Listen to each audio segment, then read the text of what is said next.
Wa minha istihbabu isti'mali alfazil kinayati fima yutahasha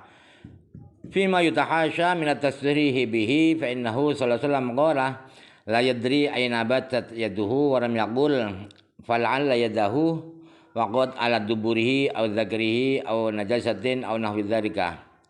Wa in kana hadza ma'na qoulihi sallallahu alaihi wasallam. Di antara masalah-masalah yang didalili oleh hadis ini ialah bahwa kita dianjurkan menggunakan bahasa-bahasa kinayah, bahasa-bahasa sindiran, bahasa-bahasa halus untuk menerangkan hal-hal yang dianggap jorok. Kalau terus terang, kalau kita terus terang, penyebutan kata-kata itu sangat jorok, sangat tabu. Jadi pakailah bahasa yang sopan. Bahasa kinayah itu bahasa yang sopan, bahasa sindiran halus. Kenapa? Karena Rasulullah, kata-kata beliau, la yadri aina batat yaduhu. Dia tidak tahu kemana tangannya semalaman. Kemana saja tangannya semalaman. Itu bahasa Rasulullah. Rasulullah tidak mengatakan begini. Bisa jadi tangannya menyentuh dubur lah. Dubur itu bahasa tabu. Atau menyentuh zakarnya. Atau najis atau semacam itu. Sekalipun itu maksud Rasulullah. Aina batat yaduhu itu maksudnya adalah tidak tahu tangannya itu nempel kemana. Ke najis di dubur atau di zakar. Dia tidak tahu. Itu maksudnya. Tapi Rasulullah memakai bahasa yang sopan. Walihadza nadhairu katsiratun minal Qur'anil aziz wal ahaditsi sahihati. Untuk hal-hal seperti ini, penggunaan bahasa-bahasa halus, bahasa sopan, tidak bahasa yang vulgar. Bahasa vulgar itu tidak bagus. Itu banyak contohnya, banyak jenis-jenis seperti itu, banyak baik di Al-Qur'an atau di hadis-hadis yang sahih. Banyak sekali, bahkan di Al-Qur'an itu sangat sopan sekali. Au jaa ahadukum minal ghaidhi. Au jaa ahadun minkum minal ghaidhi ala mastumun nisaa. Itu. Atau kalian datang dari WC. Jadi Allah tidak mengatakan atau kalian sudah datang dari berbuang air besar atau kencing. Itu bahasa tabu, bahasa jorok. Tidak mengatakan itu, atau datang dari WC, dari tempat buang air besar, air kecil. Hadis-hadis juga banyak. Wa hadza idza alima anna sami'a yafhamu bil kinayati al maqsuda fa illam yakun kadzalika fala budda min at-tasrih liyam fi al-labsa wal wuqu'a fi khilafil madlubi. Ini artinya dianjurkan pakai bahasa-bahasa sopan itu apabila kita orang itu siapa saja ya, apabila kita yakin bahwa yang mendengarkan bahasa halus itu mengerti maksud daripada kata-kata halus itu. Apabila tidak seperti itu, tidak paham, terlalu dungu, karena penghamba Jokovic misalnya ya. Jadi yang penting Jokovic itu seperti Nabi, tidak pernah salah. Itu namanya dungu permanen itu. Maka kalau begitu, kalau tidak secara vulgar dia tidak paham, maka fala budda minat tasrihi, maka harus terang-terangan, maka harus vulgar walaupun kelihatannya jorok. Kenapa? Agar menghindarkan diri dari kebingungan. Ini apa maksudnya? Kata si dungu-dungu itu. Agar menghindarkan diri dari jatuh ke dalam penyimpangan apa yang diinginkan. Artinya kesalahpahaman. Agar tidak terjerumus dalam kesalahpahaman. Jadi harus terus terang. Kalau mukhatabnya itu dungu atau tell me atau seling gagal paham. Wa ala hadza yuhmalu ma jaa min dzalika musarrahan bihi wallahu alam. Maka karena itulah, karena memang takut salah paham atau mukhatabnya atau sami'nya itu dungu, maka hadis-hadis yang diterangkan secara vulgar seperti tidak sopan itu arahnya ke sana. Artinya sami'nya, mukhatabnya bisa salah paham kalau pakai bahasa sindiran. Wallahu alam.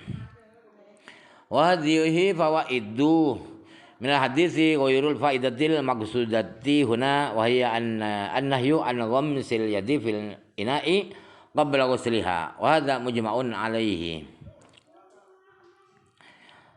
Nah, faidah-faidah di atas, masalah faidah pemahaman di atas itu dari hadis itu, inilah faidah dari hadis tersebut. Nah, ini tidak memasukkan faidah, tidak masukkan ilmu-ilmu yang menjadi tujuan pokok di bab ini. Apa itu faidah yang tujuan pokok di sini? Ialah bahwa dilarang mencelupkan tangan ke wadah, ke bak sebelum dicuci di luar bak 3 kali. Hukum ini, larangan ini adalah disepakati para ulama. Walakinil jamahiru minal ulama ilmu mutaqaddimina wal mutaakhirina ala annahu nahyu tanzihin la tahrimin. Falau khalafa wa masa lam yabsudil ma'u wa lam ya'samil ghamisu. Akan tetapi kebanyakan ulama, baik ulama-ulama mutaqaddimin sebelum 300 tahun Hijriah, mutakhirin setelah 300 Hijriah, mereka itu kebanyakan berpendapat bahwa larangan itu larangan tanzih, larangan makruh, bukan larangan haram. Jadi tidak berdosa kalau dilakukan, dilanggar larangan itu. Falau khalafa masah. Jadi apabila dia langgar larangan itu dia langgar sehingga dia mencelupkan tangannya ke bak yang airnya sedikit itu, maka airnya tidak najis. Dalam nafsud itu tidak najis, dan yang mencelupkan itu tidak berdosa sebab larangannya larangan tanzih, bukan larangan tahrim, bukan haram.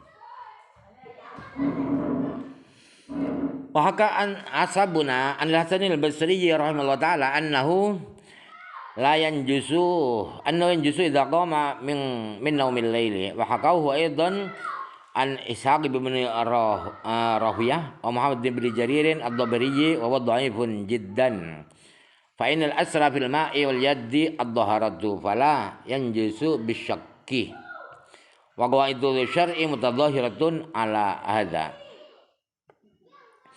Teman-teman kami sesama mazhab Syafi'i mengutip keterangan dari Imam Hasan Basri, pendapat dari Imam Hasan Basri bahwa kata beliau air sedikit itu bisa najis kalau dicelupkan tangannya apabila tidurnya itu dia bangun tidur malam.